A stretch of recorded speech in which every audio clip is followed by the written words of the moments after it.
예비 중일이 꼭 알아야 할 14가지 사실. 입시덕 후! 예비 중학생들 주제 추천해줘라. 요즘 들어 중학생 후원들을 위한 영상을 만들어달라는 댓글이 부쩍 많이 달리고 있는데요. 그런 의미에서 오늘은 예비 중일이 꼭 알아야 할 14가지 사실을 준비했습니다. 중학교 가면 모르는 선배랑 마주쳐도 90도 인사해야 되나? 이런 걱정드는 친구들은 이 영상 끝까지 봐야겠죠? 그럼 시작합니다. 후! 신입생 예비 소집일은 대체 뭐하는 날이냐고요? 예비 입학생들이 모여 이런저런 안내를 받고 학교를 살펴보는 날이라고 생각하면 됩니다. 유인물이나 교과서를 나눠주기도 하니 백팩 하나 들쳐업고 가면 좋겠어요. 아 참, 올해는 비대면으로 진행하는 학교도 많다니 꼭 미리 알아봐라.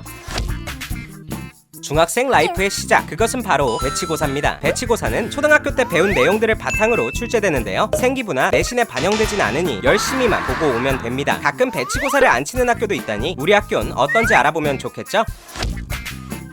내일 뭐 입지? 여러분의 패션 고민은 강제 종료되었습니다. 이제 교복이 디폴트가 될 거예요. 동복, 춘추복, 하복 등 종류도 참 많죠? 말 그대로 겨울엔 동복, 봄, 가을엔 춘추복, 여름엔 하복을 입는다고 생각하면 됩니다. 이뿐만 아니라 요즘엔 학생들의 편안한 학교 생활을 위한 생활복도 있죠. 생활복은 보통 자켓 대신 후드 집업, 와이셔츠 대신 카라티인 경우가 많다던데 진짜 편하겠네요. 학교에 따라 규정이 120도 정도 다른 상점과 벌점 제도, 당연히 잘했을 땐 상점을, 잘못했을 땐 벌점을 받는 거겠죠? 유무먼, 선생님 말을 거역해? 벌점 10점. 이런 일은 현실에서 일어나지 않아요. 보통 교복을 똑바로 입지 않아서 벌점 2점, 선생님 심부름 잘해서 상점 1점, 이렇게 작은 숫자들이 오고 갑니다. 그나저나 벌점은 툭 하면 받는데 상점 받기는 하늘의 별 따기라더라. 자유학기제란 중학교에서 한 학기 동안 시험을 보지 않고 토론, 실습 중심의 참여형 수업과 다양한 체험활동을 실시하는 제도입니다. 그럼 자유학년제는 뭐냐고요? 자유학기제가 딱 한 학기만 시행되었다면 자유학년제는 여기에 한 학기를 더해 1년을 통째로 자유학년으로 보내는 개념입니다. 한 학기만으로는 새로운 경험을 쌓기에 부족하다는 의견이 많아 2018년부터 자유학년제 도입을 시작했다고 하네요. 지바지, 학바, 학으로 이뤄지며 중간 기말고사가 없는 대신 수행평가나 토론 등을 통해 참여 과정 자체를 중요하게 평가한다니 적극적인 자세가 필요하겠어요. 중학교 특 과목별로 선생님이 다 다르다. 과목에 따라 이동 수업을 하는 경우도 있으니 다음 시간은 뭔지 미리미리 확인하는 게 좋아요. 아무 생각 없이 자다 일어났더니 반에 나 홀로 남아있는 외로운 기적. 그리고 나이만 늘어난 줄 알았더니 수업 시간도 5분이나 늘어났는데요. 5분이 생각보다 긴 시간이라는 걸 수업을 들어보면 직접 체감할 수 있답니다. 수업 시간만 늘어나나요? 7교시도 등장합니다. 점심 먹고 3, 4시간이나 더 수업을 들어야 한다니 쌤, 저 너무 앞에서 말했듯 자유학생제 기간에는 시험이 없습니다. 대신 수행평가가 아주 중요하죠. 논술평가나 UCC, PPT 제작 등 그 종류도 참 다양합니다. 이때부터 조별과제의 쓴맛을 보게 된다는데 어이 거기 버스를 타고 싶으면 요금을 내라고!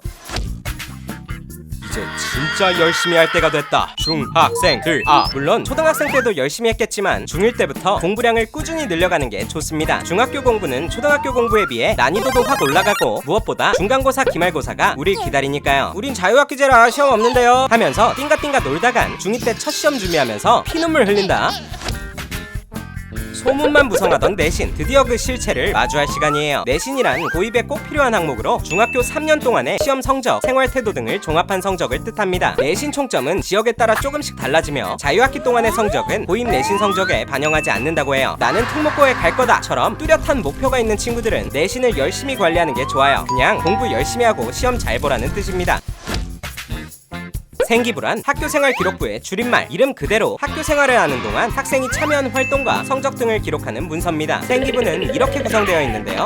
보기만 해도 복잡하죠? 여러분이 알아야 할 것은 세특, 동아리 활동, 독서 활동 정도라고 보면 됩니다. 지금부터 자세한 설명 들어갈게요. 세특 지나가는 중고딩 선배들이 말하는 거 많이 들어보긴 했는데 대체 뭘까 궁금했었죠? 세특이란 세부 능력 특기사항의 줄임말로 교과별로 담당 선생님께서 적어주시는 항목입니다. 예를 들어 국어 세특이라면 이런 식의 내용이 들어간다네요. 생기부에 들어가는 항목이기도 하지만 친구들과 재밌는 추억을 쌓기에도 동아리만한 게 없는데요. 학교마다 학술, 문화예술, 스포츠 등등 다양한 동아리가 있으니 골라 들어가면 되겠다. 근데 인기 많은 부서는 샷다 빨리 내려가니 참고해라. 혹시 하고 싶은 동아리가 없다면 직접 총대를 메고 개설해보는 것도 좋은 경험이 될 거예요. 그리고 고등학교 면접 보는 친구들한테도 나름 도움이 된다더라. 생기부에 반영되는 독서활동, 평소에 책 열심히 읽어두면 좋겠죠? 보통 독서 기록장을 써서 선생님께 제출하면 이런 식으로 생기부에 작성해 주신다고 합니다. 중학생이 되면 의무적으로 채워야 하는 봉사 시간이 있습니다. 2020학년도 서울시 교육청 자료에 따르면 중학생들은 1년에 15시간 이상 봉사활동할 것을 권장하고 있죠. 하지만 코로나로 인해 시간을 줄인 학교도 많다고 해요. 암튼 어떻게 하는 건지는 알려달라고요. 일단 일반 봉사활동은 1365나 VMS와 같은 봉사 홈페이지에서 찾아볼 수 있습니다. 청소년 대상 우리 지역 내 관심 분야로 필터를 걸어 검색하면 쉽다 쉬워. 이런 봉사활동들은 우리 학교에서 시간을 인정해주는지 알아보기 위해 미리 신청서를 내야 합니다. 너무 귀찮다고요? 그럼 교내 봉사로 최대한 해결해봅시다. 이런 동아리 활동을 하면 봉사 시간을 주는 경우가 많으니 최대한 교내 활동과 연결 지으면 뱅이득. 연말에 급하게 1365 뒤져보지 말고 J형 인간 빙의해서 미리 계획 세워두자. 후! 오늘 영상도 흥미로웠나요? 또 다뤄줬으면 하는 주제 있다면 댓글 남겨줘라. 차차차. 그리고 선배들은 만날 일도 별로 없으니 걱정하지 않아도 괜찮아요. 다들 자기 인생 살기 바쁘답니다. 그럼 구독하시고 중학생 후원들 힘내요. 빠이! 평소에 학교 생활하면서 진짜 궁금했던 주제나 입시 덕후가 다뤄줬으면 하는 게 있었다면 댓글이나 인스타 DM으로 보내주세요. 제가 빅데이터와 팩트로 무장해 알려드립니다.